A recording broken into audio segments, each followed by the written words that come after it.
Welcome to My Wild Magic with me, your host, Adrienne Cobb.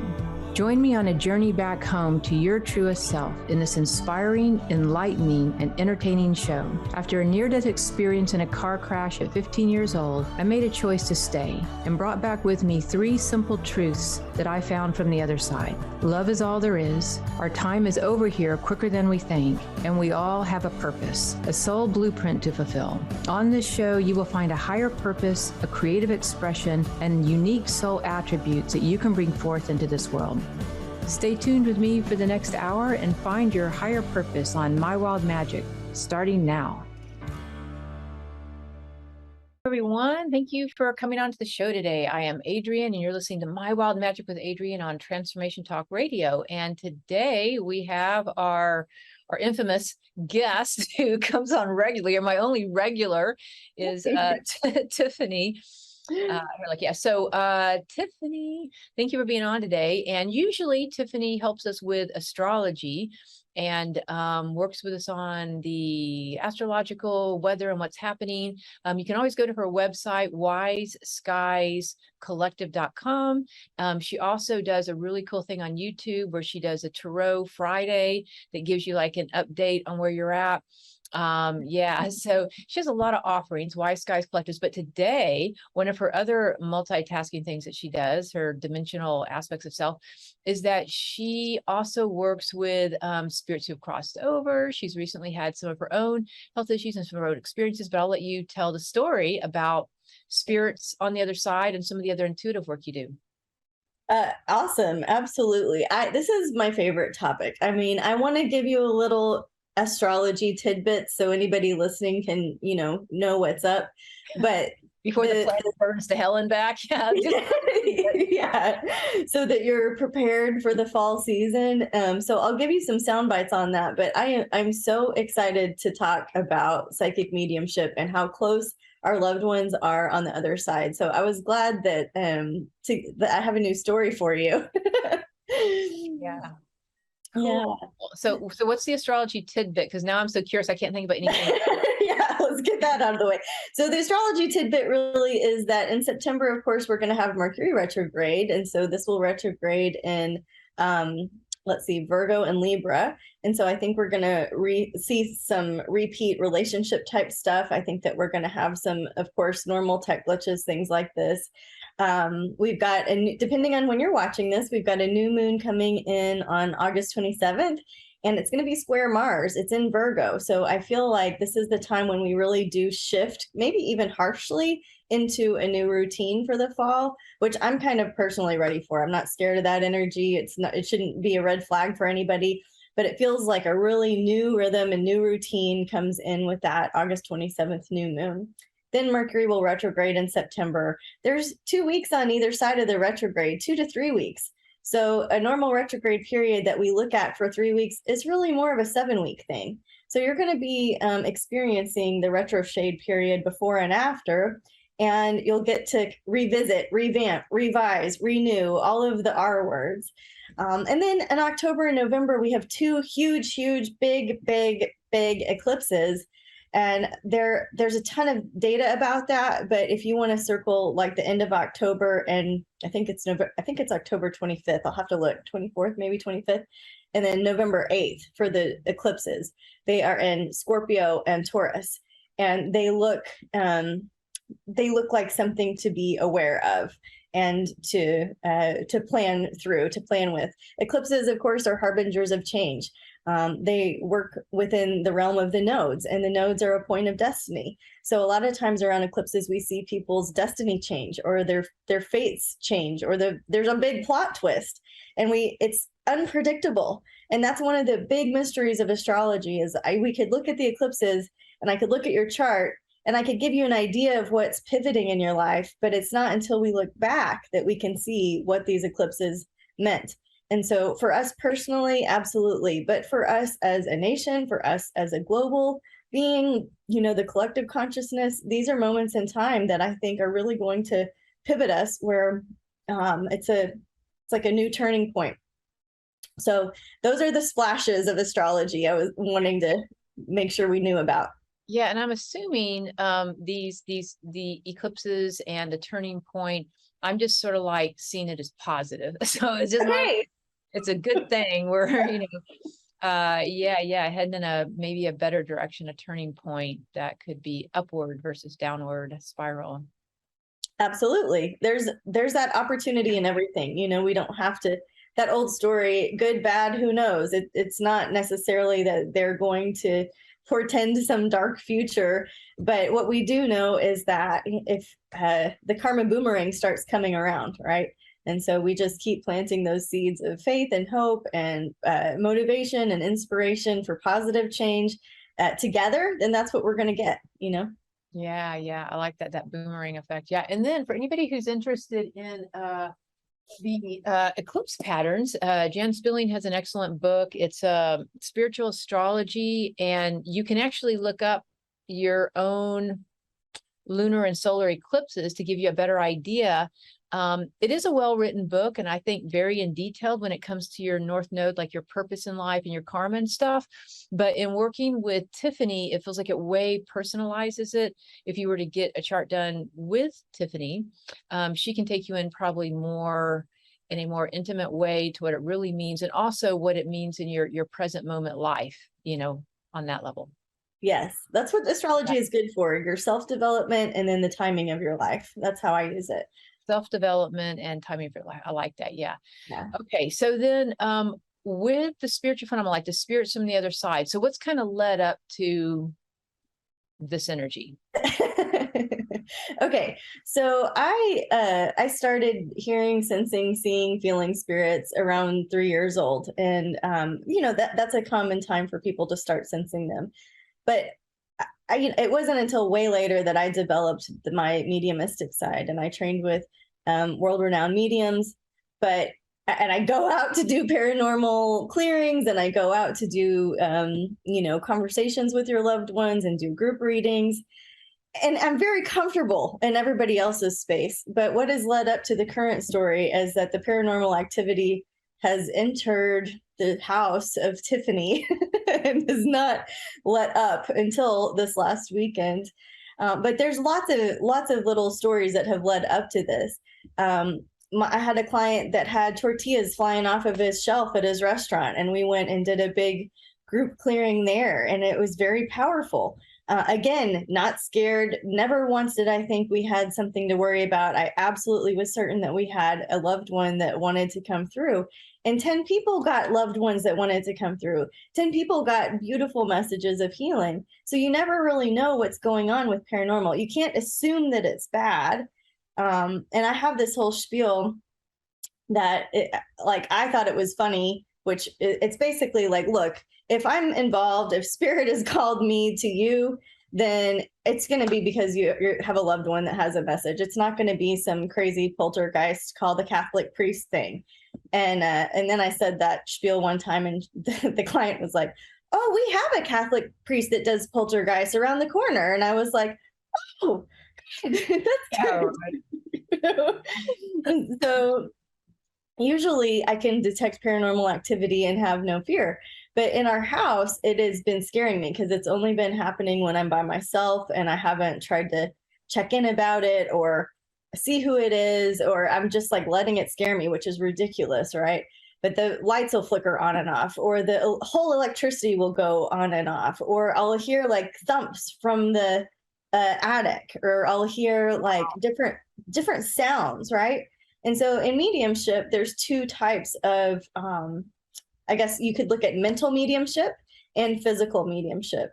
And so I'm very comfortable with mental mediumship, which is all of your, right, like your clairvoyance, your ability to hear, see, all of the senses that extend into the spiritual realm. That mental mediumship, it kind of stays up here. But the physical mediumship is when, things fall off the walls and you hear sound, like actual sounds. Yeah, I'd never divided up between the mental, that and maybe the emotional, but so it's physical, mental. Is there an emotional or spiritual one too? Like all four bodies have their own? Well, now I'm going to spend some time journaling about that. But the way that most of the big medium teachers teach is physical and mental. Okay. So I bet you're right. I bet you're onto something there. I bet that was spirit led. So the physical mediumship is where it starts to get spooky because you don't know who's there, you don't know what's happening. And it's in your own home, you want to kind of push it away and not deal with it and be like, please stop, please let me sleep, right? Well, you were talking about some of my health stuff going on, and I have had some pretty big health stuff going on. And this like rapturous health issue is going on. I'm sitting down in front of my friend on the floor, right? Wooden boards of this old house that we live in that I love. And there's like a baseball bat, like a thump, like that hits up under the floor while I'm sitting there as this like attack is calming down. So I'm calming down, and then there's this like this boom, loud baseball bat sound.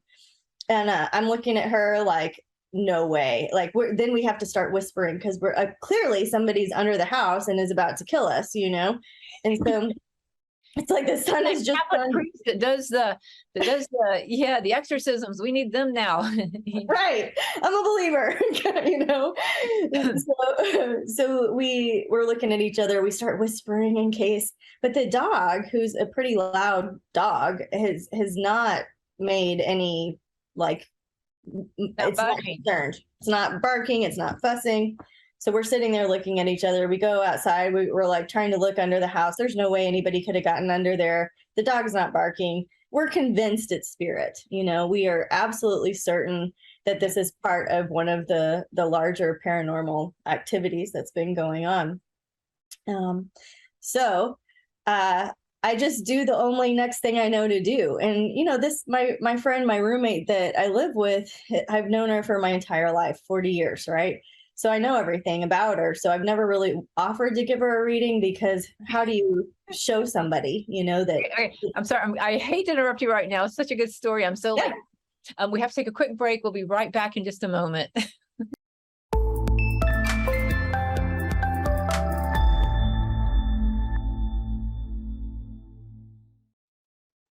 All right, we are back. Thanks for staying tuned. And I'm like literally on the edge of my seat. Tiffany, you got to tell me what's next in the story. So go. Tell me. Okay, so where was I? I was saying that I knew everything about her. It's hard to give her a reading because and the dog, what do I already know? Whatever the sound is under the porch. Yeah, I told her, I said, the only thing I know to do to stop the paranormal activity is to give you a reading because she owns the house. And she said, okay, I'm open to that. And so we just went for it. And I did my normal, like clearing myself, connect to spirit, ask her loved ones to come forward. And out of my mouth comes the name of her grandmother, who I didn't know. And I didn't know her name because she passed early, like she was never alive when we were alive. So it was never a part of what I knew. And right. And she was like, what did you just say? And so I'm thinking like, okay, so we're on to something here. So maybe I can deliver a message. Well, you know, to her. Yeah, right. And then her dad comes through. So her dad is in spirit. And I gave information that I didn't personally know. So it wowed us. And we asked for the paranormal activity to stop. She got a very powerful message, like a wake-up call message, like one of those eclipse moments, one of those life's got to change wake-up moments. Wow. And after that, you know, we kind of like went to sleep. So that was part of the interesting part of the story. But the really interesting part happened the next day because as a medium, I don't question spirit. You know, it's your information to validate. It's your information to interpret. And I can just deliver a message and I trust it. And so, you know, I trusted what happened. But because it was in my home with my best friend, I was still like, was that the knock and the reading? Was that all connected? I'm still questioning it. So is she. And so that morning, I had a friend that was doing a demonstration of mediumship, which is very common in our realm.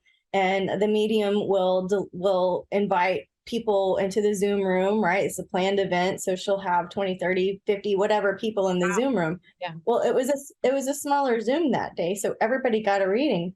And she started blending energy with my friend's father who had come through the night before. And so I called my friend. I'm like, you're going to want to come in here for this. And so I'm crying. She's crying. Everybody's crying. Like, it's so beautiful. These powerful, like these messages from your people in spirit have so much, they're so profound, you know, like often you just need that little piece of evidence and that little message. And there's 10 years of therapy and healing. And your grief process it turns into like hope and healing and light. Wow. So we're having those experiences, like we're getting in this like major enlightening phase. And she comes back around. She said, did you have any questions? And I said, yeah, we had a paranormal experience last night that I'm associating with what you're saying. And I'm not trying to make you like prove anything, but is there anything that you could offer that would be a validation that this exact spirit was with us last night? And she said, okay. And she's like, does her thing and talks to him. And she said, he didn't come in through the back door. There was a boom. And I was like, what did you just say? She said, he did not come in through the back door. There was a boom. And I was like, there was a big boom under the house. And so the point is that, you know, our friend that came through in spirit, our family member that came through in spirit, was not trying to scare us. He was not malevolent. He was trying to deliver an important message that was a wake-up call, right? And so these little experiences that you have, whether you're a butterfly symbol person and you see a butterfly, it reminds you of your loved one, whether you are an 1111 person and it reminds you of synchronicity, or if you're I found a penny person and it reminds you of somebody special, those are really real moments, you know, and our loved ones are just not that far away. So I thought if you were up for it, depending on the mood of the audience, we could share some techniques to connect with our loved ones. Absolutely. Yeah. Yeah, absolutely. Okay. So these are safe. It's safe to connect with your loved ones. You don't need to hire a medium. You were born psychic. You were born with your 5 senses, most of us, right? And those senses extend out into the psychic realm. And so we want to use the mind to protect the aura when we're going into a session, so that not just any old body can get in, right? We don't want to be talking with like the Ouija board. Like, that's not our style. We're enlightened beings here, right? So the first thing that I do is put myself in a glass cube, a glass box, or you could do an egg shape. And that glass cube or box or egg helps you just set up a spiritual boundary, you know, a healthy boundary. And then once I have that visualized, right, I'm using the power of the mind to protect the aura. Then I'm going to go ahead and visualize white liquid light coming down around and through me, just streaming down. And it's like this golden strand, white liquid light. Mine's very beautiful and organic and ribbony, but you can pretend, you know, you can pick any kind of light that's coming down around and through you. And then I visualize that white liquid light in my heart space, and just kind of like the Grinch video, the heart space like gets bigger and bigger and bigger, and it goes and it gets outside of my cube, right? And so then I'm really, really connecting in.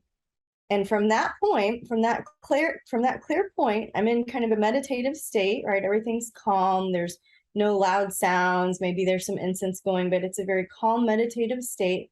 And from that quiet place, I begin to visualize my aura extending out to the side. And what this does is it opens us to be able to connect on the other side of the veil with spirit, and they can come in. And so at that point, you can say, I'm inviting my loved ones in, you know, hey, Mom, do you want to sit with me today? Right? You might be trying to connect with a new master guide or a new teacher in your life in spirit, and you can connect with them in that way too. And just pay attention to the visualizations that come to you. Sometimes my horses come to sit with me, and they are my master guide. They show me that form of love. Sometimes I have like a bear that will come sit with me. Sometimes my mom will come sit with me. Sometimes it's somebody from our family that will come sit with me. And so as you're just in your cube and you're expanding yourself out, you're expanding your aura out and asking your loved ones to draw near in a safe way that you feel comfortable with, you'll just begin to notice the energy like coming in towards you, right? And so you can start to feel that, practice it, and there's no way that you ever feel alone after you start connecting with spirit people and your spirit guides, because you start to sense it. Does that make sense? Mm-hmm, mm-hmm. Does that exercise work? I bet you have something juicy and good to add. I do have a question. So, Okay. So you're saying that once you got that, the mental, the cube, all that, you're saying that you open up your emotional, but your astral body, astral? Is that what you said? I just send my energy out that way. You just send your energy out this way. Okay. And so your auric field is what I think you were saying, right? Your aura, you're sending it out that way. And like, is there a particular way that you're sending out, like a certain, like 15 feet or 9 feet, or like, what do you think is comfortable for you? Yeah, that's a great question. So I would say everybody's different, but I'm doing maybe about like 3 to 9 feet is where I'm going when I'm trying to connect with a loved one specifically. Now we can do prayer, we can offer metta and loving kindness, and it can go all throughout our neighborhood, our country, our world, across the oceans, but that's not necessary for this intimate connection. Okay, so you're sending out the auric body, the aura, out, let's say about 9 feet. And so it's just kind of like opening a door to either side. Okay, and then you're just inviting things in. Like I have a real catcher. I'm like, oh no, what's going to come in? I'm really worried. Yeah, yeah. Like, because I do keep a pretty protected energy field, all the work I do. I sense things all the time, right? But somehow imagining that I'm opening up my auric field on either side of me, I can tell it brings up some inner child concerns. And so if anybody had inner child concerns, like I know we've done all this protection work, but anything you can say about that? Like, I would say this is not for everybody, first of all. Yeah. And second of all, you're setting the intention to connect with somebody that you want to hear from. You're not just connecting. Difference. You know what I mean? Not anybody's invited to the table. So I'm sitting down and I'm like, okay, Mom, would you like to sit with me today? Would you like to cook with me? You want to go for a walk? And then that totally works. So basically, invitation only. Right. Yeah. For me, growing up in a pretty chaotic childhood with a father who had a lot of entity and drug and alcohol issues and mental illnesses and stuff. So when I'm thinking open the doors, I just immediately go back to this childhood place of like, oh my God, any kind of chaos or beings could come in. So, but just saying it's invitation only and you're qualifying it, that's all I needed to hear. That helps for me. I'm hoping it helps for any other listeners who might have also been highly empathic as a child and a little bit sensitive to whatever was going to come in. Okay, so it's invitation only. You might have somebody you specifically want to call in. For me right now, I'm getting ready to, I'll be doing the 21-day quest starting September 1st to the 21st. Anybody's welcome to go sign up with that at mywildmagic.com. They're pretty phenomenal. And it's just like an evening sort of meditation. But what's happening is usually about 2 weeks before the beings start coming in. And I know a lot of different beings, but these tall, beautiful beings of light are coming in, very ceremonial, like not like 50 of them, but like a good number of them. And so I kind of would want to invite them in, but I don't even know their name. I mean, I guess I'm just going to hold it in my intention. The beings for the quest come in. When I work with a spirit that I don't know their name, I make one up. Reference. So I have 2 guides that I've made up their name, and I'm like, this is my nickname for you, and please correct me if you have a different name, but this is, you know what I mean? Like, how would you ever know their name, right? So you kind of got to play. Yeah. Right. So you can be creative with that. Yeah, totally. Okay, that works. Okay, so we're going to take a quick break. We'll be right back in a moment to talk a little bit more about some of these techniques. So stay tuned.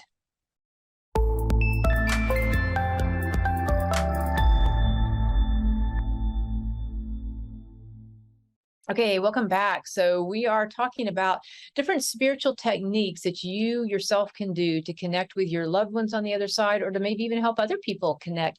It could be animal spirits who've crossed over. I know for some people that's really important. Loved ones. It could be also another one that shows up from Napoleon Hill books on the Think and Grow Rich workbooks, is that he did something called an invisible council, and he would find people he wanted to learn from because he was going to do entrepreneur or wanted to be a millionaire. And so he would find people that he thought were geniuses in whatever area, and they might have even crossed over, and he would ask their spirit, like Einstein or Mozart, or depends on who you are, to come in. So I'm assuming it can work for all kinds of fun things. I love that. I'm gonna have to go reread Napoleon Hill. It's yeah. It's my favorite part of the whole book, the Invisible Council. So, and then he would meet with them. The other thing that I find, what you're saying, when you go to open that doorway and you start inviting people in, that when you get into a rhythm with it, like Sunday mornings at 9, it's almost like the beings on the other side kind of know you have a rhythm. They're out doing stuff too, right? But when you start making like a date with them, or I'm going to be open at this time, that can also be of assistance if people are very serious about kind of communicating, spirit communication, mediumship work, right? Yeah, there are so many little things like that, like the same place, the same space, the same meditation cushion. I don't wear jewelry in the process because it contains energy. So you might, like, sometimes I have a teacher that her sign that she's ready to work is that she takes her watch off, and that's like, spirit, I'm ready. And so you can do these little things that are special to you, right? That says, hey, the doctor's in, or I'm ready to communicate with spirit. And then it's really important that we also talk about closing that down so that you're not just on and your psychic feelers are out all the time and you just. Let's talk about that right this second. Yeah, let's do it. I'm all about shutting down that door. Yeah, let's do it.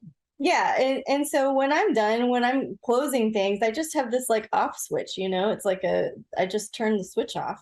And so it's just a visual thing for me. It happens quickly and I don't think about it. I think it's very important to get back into the real world as soon as possible. So for me, in between readings, I'm going to go do the dishes. I'm going to put my feet in the ground. I'm going to clean something. I'm going to be in my body. It's very important to drink water while you're doing sessions, before and after and during. Because water is a conduit of spirit too. So that can help you with receiving messages or, insights and guidance, but it can also help flush things out when it's time to shut the party down.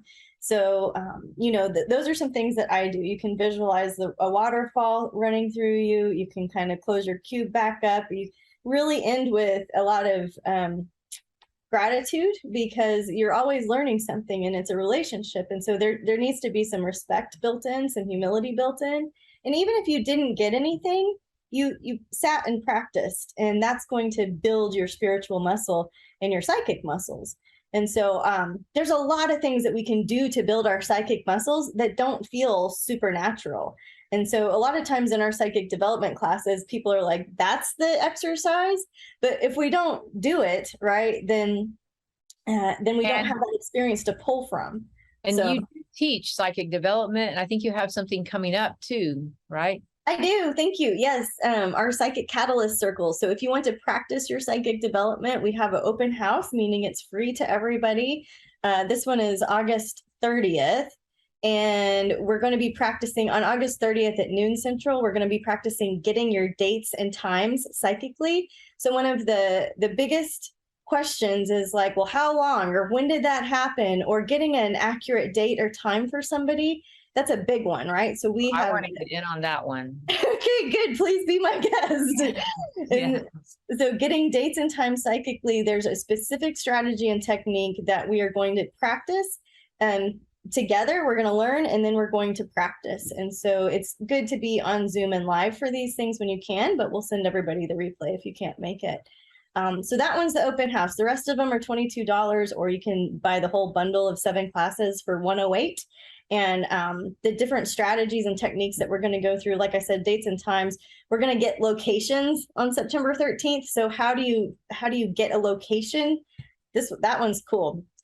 We're going to do how you get names psychically. Yeah, so basically, for $22 a month, you get like this whole membership plan with you that includes other healers and guests and things that come on.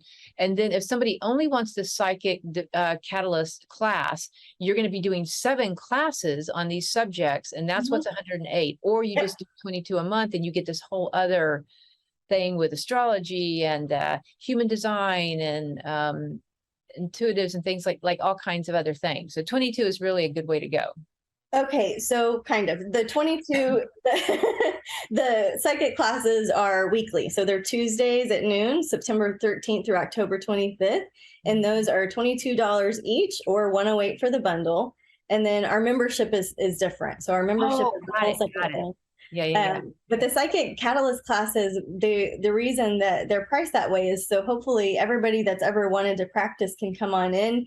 All levels are welcome. You don't have to have any experience with this. We're learning strategies and techniques that you can apply to many, many different things. You might not even want to be like a psychic healer or medium, or you might not even be in this line or maybe work. like even, I don't know if medical medium, if any of that's going to come into this at all, or is it like, so go through the 7 things. You've got dates and times. Dates and times, that's the open house. Then we're going to go into getting locations. So where on the map? I maybe want to move and I don't know where that'll help me, or the when part of it too. Or somebody's missing, or I can't find my keys, or, all of the things that go along with locations, right? Yeah. We're going to, on the September 20th, we're going to do getting names. So getting names psychically is a big win when you're trying to communicate and you can come up with somebody's name. So that can come into play in a lot of different realms too. On the 27th, we're going to do forced connections. So forced connections on the, if you haven't heard of forced connections, this would be like looking at, like, let's say you've got a question and I'm not really tuned in just yet. And I'm like, let me do a forced connection. And I like, your question is how is my next week going to go? And I need a forced connection, right? So I'm looking and I see, what do I see? The flowers that are on my desk. And so I'm going to say something like, okay, it seems like there's some opportunities that are going to open up, right? Like I'm using the blossom. So this idea of forced connections is a psychic technique that you can do quickly without having to go through your cube and be in your meditation. It's a quick forced connection. On the 4th, we are going to talk about connecting with your guides. So similar to the exercise we did today, we're going to get more in depth with that. On October 11th, we're going to practice with colors. And this is one of those that's like, no, not colors, but colors, y'all. I mean, I love colors. It's the difference. I had one case where it's the difference of, let's say is it arson or is it a natural fire? The color of the flame, is it a blue flame, a red flame? Like colors are very, very important. Oh my gosh. I never thought about that. That's amazing. It's amazing what you can do with colors. I had one case where there were 2 different law enforcement groups working on the same case. And I wasn't involved in that. The family got me involved and asked a question. And I said, okay, it's the agency with the blue car. And they said they're both blue. Can you go further? And I said, okay, it's the baby blue, not the navy, And so really getting sharp on your colors is like changes the way that you can deliver psychic information. Wow. Okay, and then October 18th, we're doing remote viewing, which y'all please come to that one because you blow me away with what can happen in a remote viewing group session. It always trips me out. I love it when people have had no experience and come to that class because you will blow yourself away. And then the last one is October 25th, and we're doing psychometry. So psychometry would be like holding an object and trying to get a vibe and some information from it. So yeah, that's phenomenal. That is such a well-planned class. I like it. I like that a lot. Yeah. So again, how would people sign up if they wanted to? They just go to wiseguyscollective.com on the classes tab.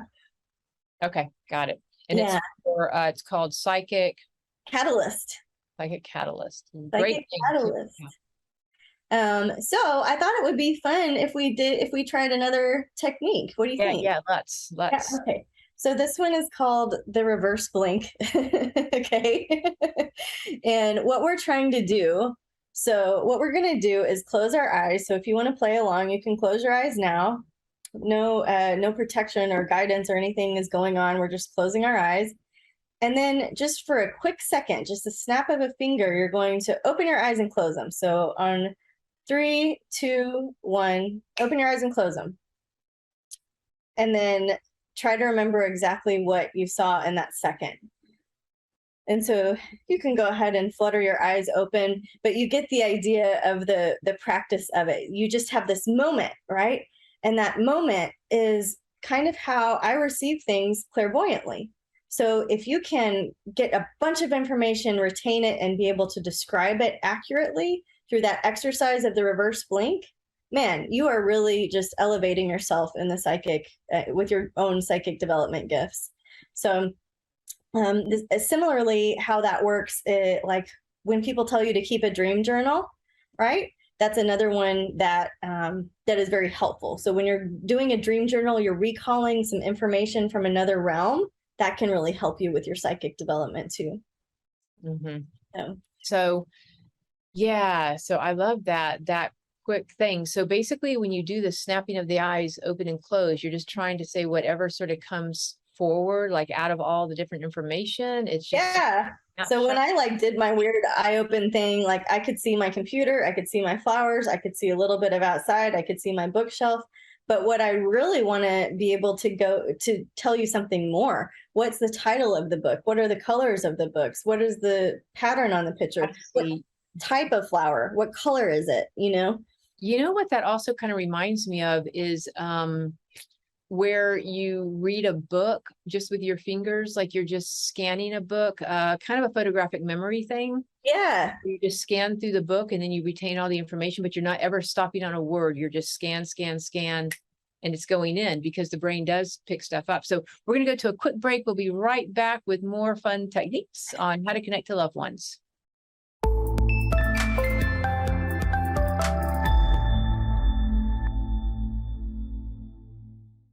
Okay, we are back and ready to go with Tiffany. Okay, so she does have a psychic catalyst class. So if anybody is wanting to develop more of your intuitive skills, psychic skills, working with other people, working for yourself, you can go to wiseskiescollective.com, go under the classes tab to psychic catalyst. And that class is starting August 27th or 28th? August 30th.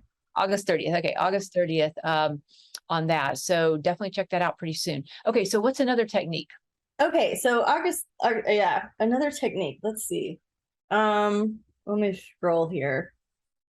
I don't want to give too much away without the classes. I'm like, oh, okay, quick, gotta think of something else. So one thing. Or tell me another story about stuff. Like I know that I know also for me when I was in my I say my 20s, I was very much more emotionally unharnessed. And when I would get very emotional, light bulbs would pop,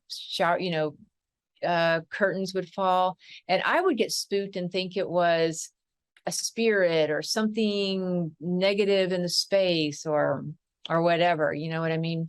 It could have been spirits trying to communicate with me, and it could have been my own emotional body just blowing out energy.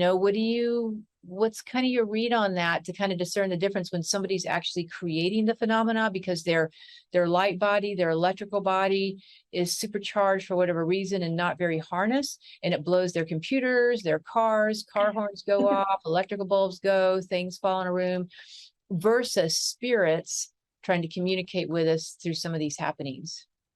I think this is a good topic because it's how can I say, you want to practice this kind of work or be aware of your connections, whether it's you versus spirit, when you're in a really good place and when you're out of trauma.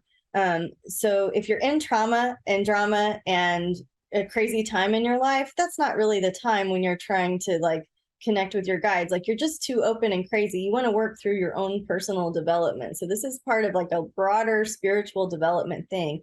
And a lot of people that are psychics do have intense situations and experiences that they are brought through, right? And so to discern what's you emanating versus what spirit coming at you, or what you're thinking versus what spirit is telling you, right?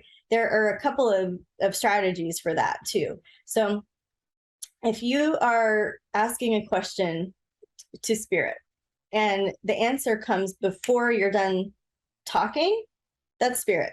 if I'm like, what should I move to? And it's like Wilmington, you know what I mean? If I don't quite get to finish the sentence yet, that's spirit. If I finish my question, have enough pause, and then the brain starts thinking, that's Tiffany. That's not spirit. Good. You know? And Yeah. And so you could, you definitely want to practice out of trauma in a very grounded space. You can't just, I mean, you can, there are moments where you want to do those forced connections and you're doing things quickly, but you want to have a respected, established connection with spirit. And when I say spirit, it means different things for different people. Could mean God, it could mean goddess, it could mean a collective of souls that have crossed over. It could be one spirit in particular that has crossed over. So just know that when I say spirit, I mean what I mean for all of us, right? Like it's an individual interpretation. But really good to practice while you're in a good place, you're out of trauma, you're grounded, you've cleared your clutter. You can't really practice if things are like stuffy and gross and piled up. Like you need room for this type of connection. So clearing your energy or waiting until you're out of a traumatic experience is, I think, really essential to your spiritual growth on the path. Yeah. Okay, so I got another one. So this morning I woke up, it just happened to be, and I have this beautiful little chime, and I just recently moved it from in front of the window in my bedroom to kind of above me. And it's been there for, you know, like over a week, you know what I mean? Just hanging there, and it never really makes any noise. And I do have a fan blowing towards me, but all the curtains are shut. So it's just one fan with a single thing, and it never rings any other time with the same fan, same speed. This morning I wake up, and I'm waking up a little bit later than usual. And I usually sleep with earplugs just because I just pick up a lot all throughout the day. And all of a sudden it starts chiming above my head. Super sweet, really nice energy. But I'm like, wow, that's pretty cool. But I couldn't really figure out where it was coming from, but it seemed unusual, different, and super. It just brought up, I think if I went with a feeling tone, very loving, very compassionate, a really sweet, gentle energy coming in. Well, that's a blessing. And Yeah. you know, a lot of times people will wake up and they'll be able to smell things that aren't really happening. Before too. Yeah. Right? Like if you're smelling a floral scent, or coffee is a big one, or smoke. Those three are the biggest ones. Yeah. Like flowers, smoke, and coffee. Yeah. Sometimes maybe you've had a spirit visit. With your wind chimes, I would say that's for sure a spirit visit, and a nice one. And you know, being able to stop and discern and say, hey spirit, thanks for being here. Is there something I needed to know today? Well, really, you know what it reminds me of is now that I was talking it out, because it just happened so early and my day just got to running, but it reminds me of my my cat Lily, who recently passed away, right? And just a super little compassion, like it just had so much unconditional love coming through it. You know what I mean? So in this case, I think it might have been her. and I would say exactly, and don't second guess yourself, because that's part of your. Yeah. And I think for some people, like you have a very good mental body. So your mental body probably can see and sense things. So for some people, they're more mental and visual. For me, for a lot of people, they're going to be more empathic and feeling. And if you're more empathic and feeling, you take the feeling and it's almost like you tunnel into it. Like you go deeper and deeper and deeper into the feeling, and the feeling all of a sudden will provide you with the answer. It's like you get to the core of it. Like for me, I just tunneled into, what was that super sweet feeling? I'm like, oh, it reminds me of Lily, my kitty. You know what I mean? Because that was a very significant feeling to her. But the feeling is a way of doing that. I'm assuming if people are mental, maybe they get a color or a light. And if you tunnel into it, you just stay focused on it. It's like a stream that takes you to the core of wherever you're trying to get the who or the what or whatever the information is. Right. That or not, we kind of tunnel into it. And I think, you know, we were all designed differently, right? So with human design, we do pick up information differently, just like you're saying. And that's why I think it's important to go through psychic development and practice your clairvoyance, practice your clairsentience feeling, practice your just knowing something, practice your sinking into the feelings, practice all of the things, because when spirit comes, it's going to come in all of the different ways, and it's going to come where you're strongest, but all of them help you. It's kind of like if you wanted to play piano, you would sit down and practice the scales and it would get old. But try to like play a little rock and roll, play a little jazz, play something classical, play all the different genres to be the best piano player you can be. And same with spiritual development. Well, I did think of another exercise we could do. And it has to do with symbols. And so you start a symbol journal. If you don't have a symbol journal going, start one. I don't want to recommend any symbol books because it's going to be so much more powerful if you can make your own symbols. So if I said the word birthday, what's your symbol for birthday? Cake. And yours is cake. So somebody else might be candle. Somebody else might be the present. It's really easy in the day of emojis that we can pick a symbol for these type of things. But right, if spirit gives you a symbol of cake, you know, you're going to be like, okay, interesting. Is there a birthday coming up that's important, right? And that could help you. What is your symbol for grandmother? And if you don't have one, then you can make one up. So some people say like old lady with a bun on the top of their head. Some people, you know, they have different visions. I have pink rose, like a soft pink rose is my symbol for grandmother. Symbol for teacher. What's your symbol for teacher? Yeah, apple. Apple, right? Or some people would say chocolate. All food related. Like with grandmother, it was cast iron skillet because she used to make this like weird cornbread. I'm like all about the food symbols. And that's perfect. If I can eat it, I'll talk to them. But you could get symbols for lots of things, for cold, for hot, for the different continents, for morning, for evening, right? Like, and as you start to build your symbol library, if you're a working medium, right, you're going to have some really trippy symbols. And you like, okay, this is a spouse, like a homicide, suicide. This is a, you know, you're going to have some different kind of symbols to work in.